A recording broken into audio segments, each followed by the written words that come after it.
Hello friends, வணக்கம். வந்து இப்ப நான் என்ன உங்களை சொல்றது?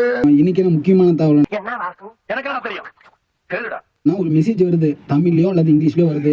ஐயா லெட்டர் போட்டுருக்காருயா. ஒரு சில நண்பர்களுக்கு கொஞ்சம் படிக்க தெரியல. நான் மழைக்கு கூட பள்ளிக்கூடம் பக்கம் ஒதுங்குறது இல்ல. கூட இருக்கிற ஃப்ரெண்டு கிட்ட வந்து இது என்னன்னு பாருங்க, மெசேஜ் என்ன வந்திருக்குன்னு பாருங்க அப்படின்னு கேக்குறாங்க. நீ படிச்சா நல்லா நிறுத்தி நிதானமா படிப்பல. நானும் ரொம்ப வேகமா படிச்சிருக்கேன். படுடா பட பட. அவங்களுக்காண்டி தான் இந்த ஒரு வீடியோ. அதுக்கு ஃபர்ஸ்ட் நம்ம ப்ளே ஸ்டோர் எடுத்துக்கோங்க. அதில் நான் இப்படி எழுதுகிற மாதிரி நீங்களே எழுதிக்கங்க. கீழே அப்படியே வந்தீங்கன்னா இந்த ஆப்பு தான் அது. இதை ஓப்பன் பண்ணிக்கிறேன். நான் சாம்பிளுக்கு இந்த மெசேஜ் வந்திருக்கு, அதை ஒரு காப்பி பண்ணிக்கிறேன்.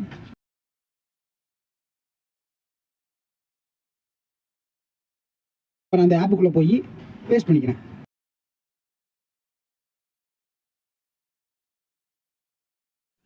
பேஸ்ட் பண்ணிட்டேன். அதுக்கப்புறம் என்ன லாங்குவேஜில் நம்மளுக்கு கேட்கணுமோ அதை செலக்ட் பண்ணணும். அதுக்காண்டி நான் தமிழை செலக்ட் பண்ணுறேன். உங்களுக்கு என்ன லாங்குவேஜ் வேணுமோ அதை நீங்கள் செலக்ட் பண்ணிக்கோங்க. கீழே ப்ளூ கலர் ஒரு ஆப்ஷன் இருக்குல்ல, அதை தொட்டிங்கன்னா 13/25 மாலை 6 மணிக்கு டேட்டா ஒதுக்கீட்டை பயன்படுத்த நல்லா இருக்காது. படிக்க தெரியாத உங்கள் ஃப்ரெண்ட்ஸுக்கு இதை ஷேர் பண்ணி விடுங்க. சின்ன சேனலு எதா இருந்தாலும் அது கொஞ்சம் ஆதரவு கொடுங்க. உங்க பொண்ணான கையை வந்து அந்த பெண்ணில தட்டிடுங்க.